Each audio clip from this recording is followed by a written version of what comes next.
जादू टोना जैसी चीजें खतरनाक है, लेकिन जब उनका प्रयोग एक बहू के हाथों होता है तो वो कितनी मजेदार हो जाती है, खुद देखिए। रामगढ़ गांव में सुधा रहती थी। सुधा की सास उससे बड़ा काम कराती, तो पति ऐसा जो ना कभी घुमाने ले जाता और ना ही कभी कोई तोहफा लाता। बेचारी इस बात से हमेशा दुखी रहती, लेकिन एक दिन उसकी जिंदगी बदल जाती है। अरे सुधा, सारा दिन न जाने क्या क्या सपने देखती रहती है। जाकर कुछ बढ़िया सा खाना बना कर ले आ। सपना ना देखो तो क्या करूं, मेरे तो कर्म ही फूट गए जो ऐसे घर में शादी हो गई। इससे अच्छा तो माँ जी कोई फुल टाइम मेड ही रख लेते। ओहो, बढ़िया ही फुल टाइम मेड रखने वाली। मेरे बेटे के लिए तो विलायत से रिश्ते आ रहे थे, वो तो तेरे पापा ने तेरी इतनी झूठी तारीफ कर दी कि हमारा तो मन ही पिघल गया।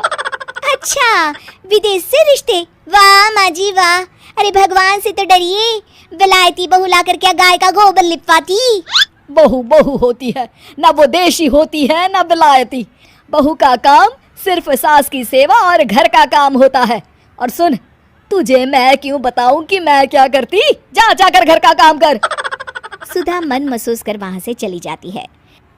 शाम को सुधा का पति जल्दी घर आता है, जिसे देख सुधा खुश हो जाती है। जी आ गए आप?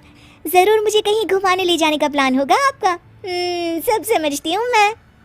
अरे नहीं भाग्यवान, घूमना क्या है, बस आज जल्दी बस मिल गई तो घर जल्दी पहुंच गया। अच्छा सुनो, जरा आज शाम की चाय के साथ पकोड़े भी तल लेना, बड़ा मन कर रहा है। सुधा पति की बात सुनकर पैर पटकती हुई किचन में चली जाती है। वो काम करते करते खिड़की के बाहर देखती है कि तभी उसे एक चमकीली सी कॉपी दिखाई देती है। वो खिड़की से उस कॉपी को उठा लेती है और उसे खोल कर देखती है तो उसमें सुनहरे अक्षरों में लिखा होता है, जादुई किताब, इस पर जो लिखो वो सच होता है। सुधा उस किताब को देखकर खुश हो जाती है और जल्दी से पास रखी पेंसिल उठाकर उसमें लिख देती है, मेरी सास सारा काम कर दे। तभी उसकी सास किचन में आ जाती है और कहती है, अरे बहू, सारा दिन लगी रहती है काम में, अब जाकर आराम कर ले, मैं तेरे लिए चाय और गर्मा गर्म पकोड़े लेकर आती हूँ। सुधा ये देखकर हैरान हो जाती है और कॉपी लेकर कमरे में आ जाती है। तभी वो देखती है कि उसका पति आराम से बैठकर किताब पढ़ रहा होता है। सुधा झट से कॉपी निकालकर उसमें लिखती है, मेरा पति मुझे घुमाने ले जाए। बस फिर क्या था, सुधा का पति किताब बगल में रख देता है और उससे कहता है, बहुत दिन हो गए हम कहीं घूमने नहीं गए ना, चलो कल मैं ऑफिस से छुट्टी ले लेता हूँ। सुधा ये सुनकर खुश हो जाती है कि तभी उसकी सास हाथ में चाय और पकोड़े लेकर खड़ी हो जाती है। चलो बहू, कुछ खा लो। अरे किस्मत वाले हैं हम जो हमें तू मिली, वरना मेरे बेटे की शादी कहीं तय ही नहीं हो रही थी। कोई लड़की इस घर में शादी नहीं करना चाहती थी। ले बहू, खा ले। अब तो सुधा की बल्ले बल्ले हो गई थी। सुधा की सास और पति बस उसके इशारों पर घूमते। एक दिन सुधा को सास का हार पसंद आ जाता है। वो सास से कहती है, माँ जी कितना खूबसूरत हार है, क्या ये हार आप मुझे दे देंगी? ओए होए, बढ़िया ही मुझे दे देगी? अरे तेरी माँ ने दिया है ना मुझे, जो मैं तुझे दे दूं?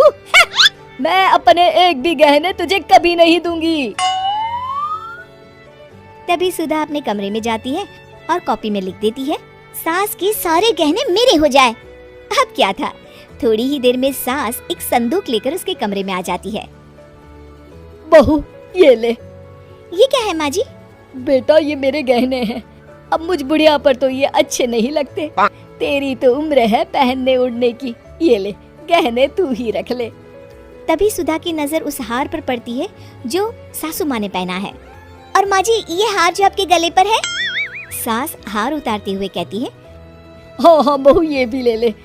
फिर कान के टापस उतारते हुए कहती है, ये ले बेटा, तू ये भी ले ले। फिर एक एक कर वो अपने सारे पहने हुए गहने उतारने लगती है। ये भी ले ले बहू, ये भी ले ले। सुधा तो खुशी के मारे बौखला जाती है। हाँ लाइए लाइए लाइए लाइए। तभी सुधा का पति उसके पीछे आकर खड़ा हो जाता है और जोर से चिल्लाता है, अरे सुधा क्या हुआ, क्या लाइए लाइए कर रही हो? अरे जरा कढ़ाई में तो देख लो, सारे के सारे पकोड़े जल गए। तभी सुधा की सास भी उसके सामने आ जाती है। इस लड़की से तो एक काम ठीक से नहीं होता, दिन भर सपने ही देखती रहती है।